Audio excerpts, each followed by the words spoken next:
Press or no? If I press, you're gonna see them in only 5 hours. Yes po, sir. Press. Okay. So, Boom. Flight confirmed. I have sent help to people who got affected by Typhoon Odette already. I want to help her and her family and bring them here and reunite them together, mga tao. You video call your mom. You tell her pack your thing and give me the okay, the go signal. I book the flight. Your mom goes.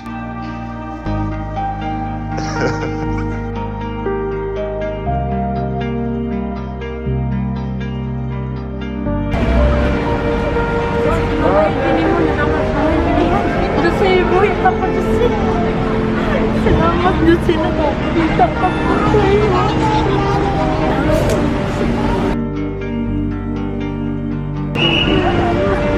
Naigun sa tao. Thank you, sir. Oh, dahil sa typhoon. Oo. Tapos nagtago lang ako dun sa lalim ng tao. Good morning, mga tao. I hope you all having a wonderful day and wonderful time ahead of you and you are so masaya, mga tao. Our hearts and our prayers go to all the people who got affected by the Odette typhoon that just happened recently, and a lot of people, got affected by it. A lot of people lost their houses, and this is something very, very sad. So recently, I had my contacts in there and I sent some help to them. I couldn't go myself personally, but I sent help already to the people who got affected by the typhoon through my contacts who are in there. Now, one of my employees, mga tao, is from Dinagat Island, which is Yossi. Most probably all of you know her. Her brother lives there with her mother, so they live in a small house. Unfortunately, during this typhoon, they also got affected and their house was completely destroyed. So, yesterday I talked to Yossi and I asked her, how's your family? And she told me that she lost contact with them. So she's not in touch with her mother. So I told her to come here to my house now. And she's coming with her brother. Her brother also works for me. And before, I hired her other brother. This is Wilson. He's the younger brother of Yossi from Dinagat, Mindanao.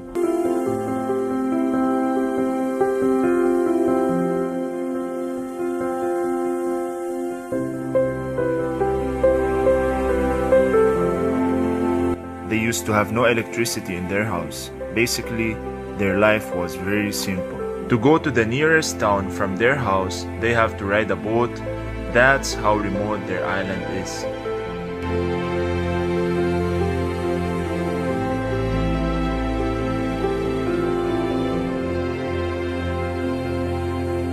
so this is not going to be a one-time procedure. Kasi marami talaga siyang gagawin. So with the goodness of our team, base. Si Wilson. Do you see him? Marami siya butas. We are fixing everything, his teeth. We will fix all his teeth and his denture also. What? Look at your sister. Okay. Wilson and Yossi. They are kapatid. They are brothers. So they both work for me, but Wilson, he works in Yogoseo Korean Mart, the one that we just opened, and Yossi, she works in Yola Retro Diner. So yung importante na yun, I know you want to send your brother abroad, pero at least now, while he's waiting, meron siya trabaho. Okay? So while you are waiting, meron ka trabaho. Until you want to go abroad, I will support you. If gusto mo maging OFW, support ako sa'yo. Okay? Kung anong kailangan mo para uwi ka, if gusto mo work abroad, support ako sa'yo. If gusto mo stay dito with us, support ako rin. Now, ngayon, turuan mo siya paano gamitin yung cellphone niya, brand new cellphone. Okay? You will teach him how to use it. Tapos, I want to tell you one thing, may isa pa gusto ko sabi.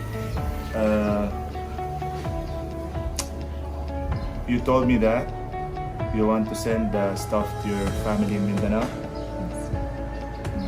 Ano hantay mo? Sir?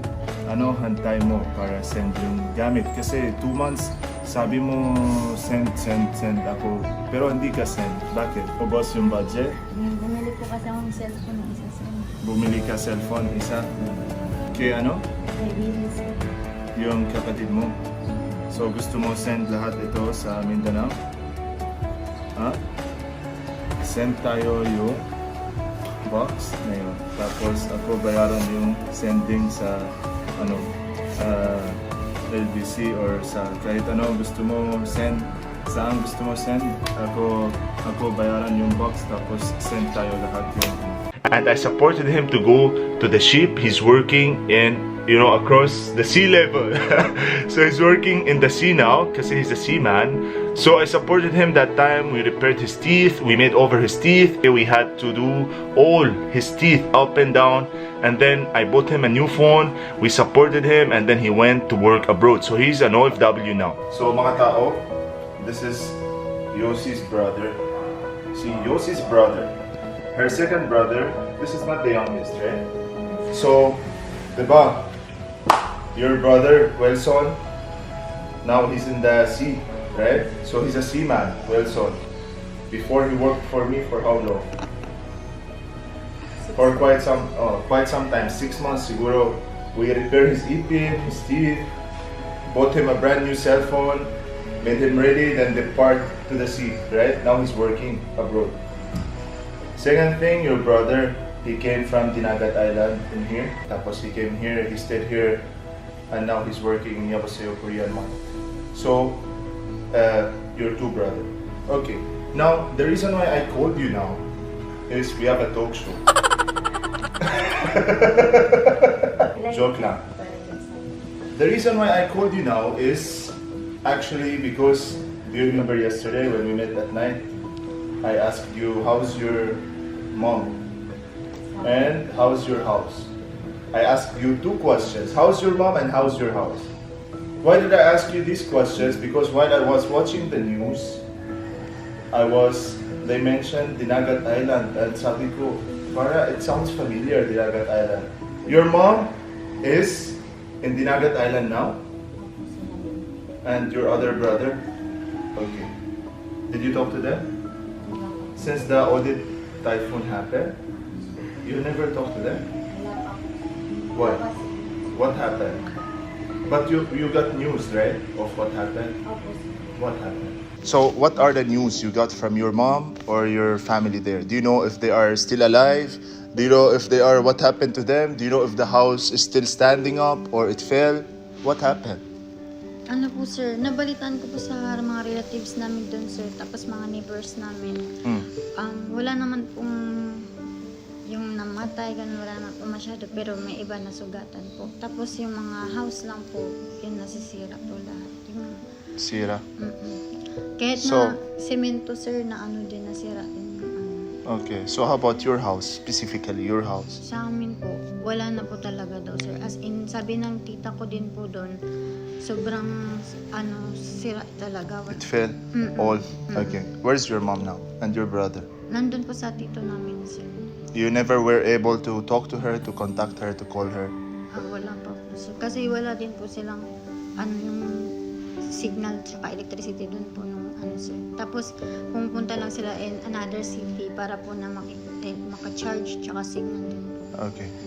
So, what do you think? How is it gonna be? Because you don't have contact to your mom. Did you talk to your mom, Warren? Hindi? Wala? Hindi mo alam kung ano nangyari doon? Alam po sir. I wanna tell you something. And not only that, I want to offer you something. Okay? Do you understand, Warren, what I'm saying? It's a bit English, but you have to learn, ano? Do you wanna know what's that offer? I'm gonna offer you to sponsor your mother and your brother to come all the way from Dinagat Island to Manila. Pay their airfare, book them a flight, and bring them all the way from Dinagat Island to be with you. Matagal ko na din pong gusto So- mangyari yun sir. Na So- kukunin din po sila dito sir. Since long you want your mom to be with you? So now It's your time to decide. Because I mean it. Whatever cost it will cost, the transportation, I will shoulder everything. Until your mom arrives with you. Your mom and your brother. Now, you decide. You contact your mom today. You have to find a way. Through relatives, friends, whatever. You video call your mom. You tell her, pack your thing. And give me the okay, the go signal. I book the flight. Your mom goes here. Right? Para all of you are here. All of you work here. Your mom also comes live with you. I was planning to help you rebuild your house. But they told me, since long you're planning to bring your mom here. So I said, instead of doing that, I'll just help you bring your mom here. You will help me help you by contacting your mom.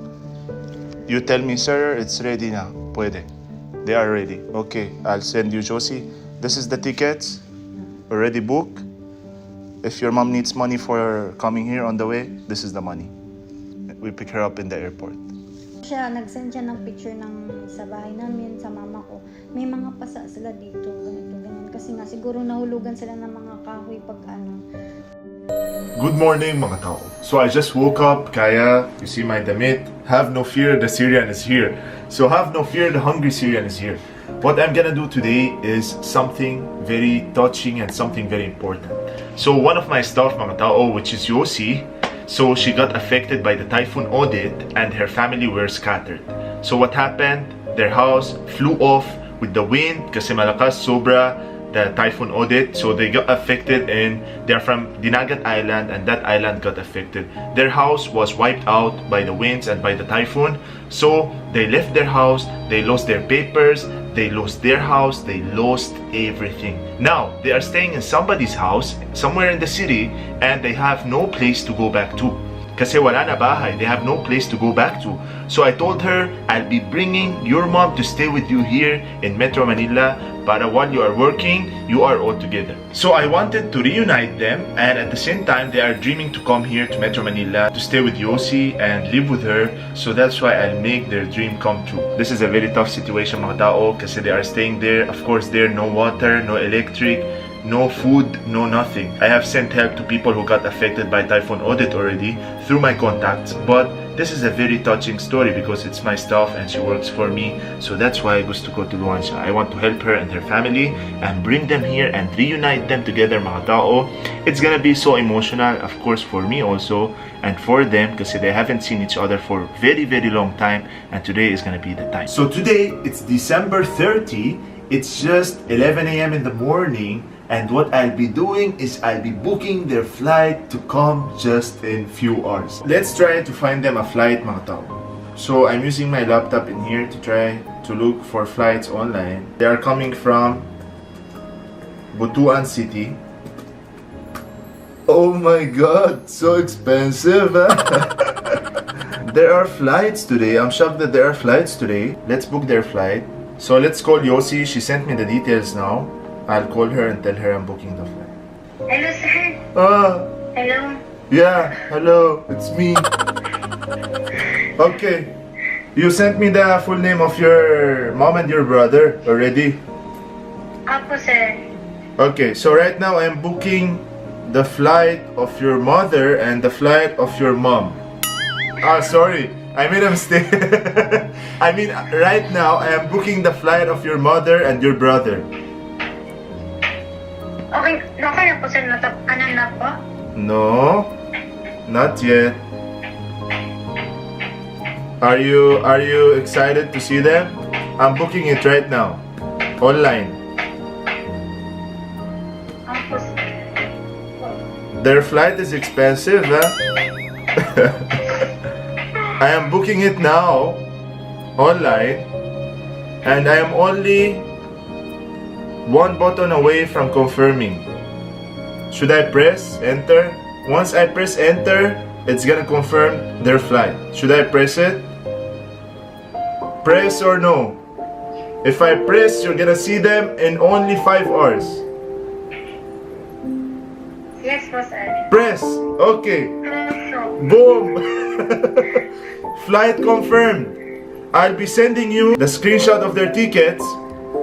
Basically, I'll be sending you the electronic ticket para you can send it to them and they can board the plane later on and we're gonna go together and pick them up in the airport. Kasama ako. Opo, sir.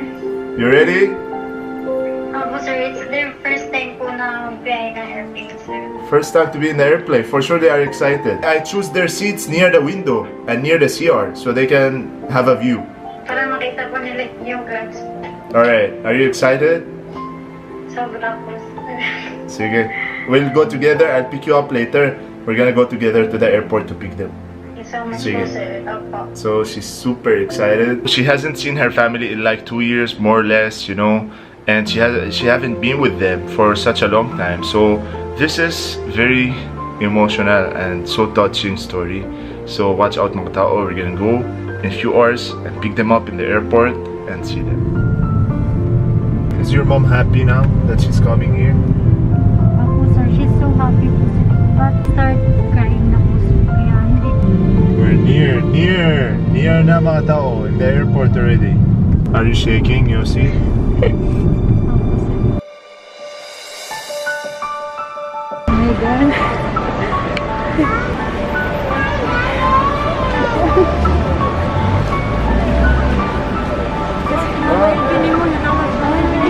Yossi, buhay pa po, Yossi. Salamat, Yossi, nakakita pa po sa'yo. Salino, no? How are you? Buhay pa po, Yossi.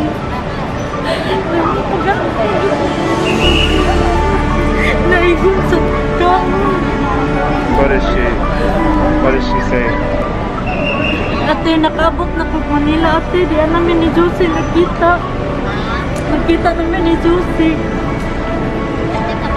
Oo. Yossi. How are you? Good? Thank you, sir. I did that. Tell your mom I did that because of you. That's why I booked them here to go in Manila because of you. Tell her that. Hindi pa booking po. Kaya kumabasa ko ang kalangkiyado. Yossi is very good. That's why I told her I'm gonna bring you here. This your brother? Opo, sir. What's his name? So proud of you. What's his name? Really, sir. Willie? How are you, Willie? Good? This is only your thing? Only this? One? Only one? This? And this? Two? Only two. Okay. Wala namin sa nina. Inatag lang sa amo. Yeah, only clothes. You only came with your clothes. They didn't bring stuff, gamit from the house. Kasi they lost their house. Their house was demolished in the typhoon. That's why they didn't get to bring anything. Only 2 bags. Even their phone, look at their phone, yeah. Very old. Can I see your phone? This is the phone they are using? Opo, sir. Ah, there's somebody talking. Pinili ni Ate Hildy. Okay. Para Sige. Now, welcome to Manila. Okay. kahit na-trauma ako sa Baguio, na-trauma ako sa airplane. Trauma sa aeroplane, she said. She felt trauma there. Pinabuhan ako sa airplane sa lugar namin sa Dinagat ba? Sa Dinagat, oo. Dahil sa typhoon. Oo. Tapos nagtago lang ako dun sa ilalim ng kama. Tago sa ilalim ng kama. Sobra lakas yung typhoon. Tapos nabagsakan ako. Tapos pa ako. Oo. Yung paalin niya, may sugat din sa May sugat. Importante na yon, you're safe. Kasama kayo, friend. So, mas maganda. Diba? Kasi kompleto. Yeah, I felt emotional when she was describing how they were hiding from the typhoon. She was hiding under the table, under the bed. Your mom, she was saying they were hiding under the bed? Opo, sir. Then, her legs po, sir, was, nabagsakan ng wood, sir. So that, Why? Ask her why. he got when the typhoon, sir, pumunta po siya doon para magkuha po ng ibang gamit para madala niya po. Oo. Tapos wala na akong nakuha. Buti buhay kayo. Ito yung pinaka-importante. Kasi yung bahay okay la, yung pera okay la, yung gamit okay la. Mas importante, buhay, kayo na yon. Okay? Tapos kasama kayo. Ito yung pinaka-importante. Happy New Year! New Year, sir. Oo. Thank you. Nakakita-kita pa rin. Buhay pa rin ako. Oo. So, we are now in Metro Manila, mga tao. See? Sa video daw, parang mataba daw kami ni Sir tingnan. Pero sa personal, parang payat daw kami. Marami kang idol doon. Sa Dinagat. Oo. Nagsubaybay. Oo, shout out to Dinagat Island and all the islands.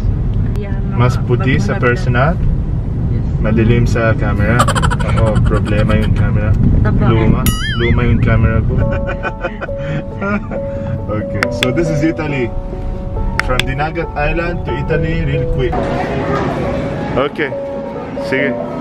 I brought them here in this crazy, expensive shopping mall, mga tao, para they enjoy here and they experience something they have never experienced before. Ganito sana, oh. Ooh, chanelas, ah. Yeah. You choose shorts, Warren. Marami budget si Yossi today. You see? Let's go, let's go, let's go.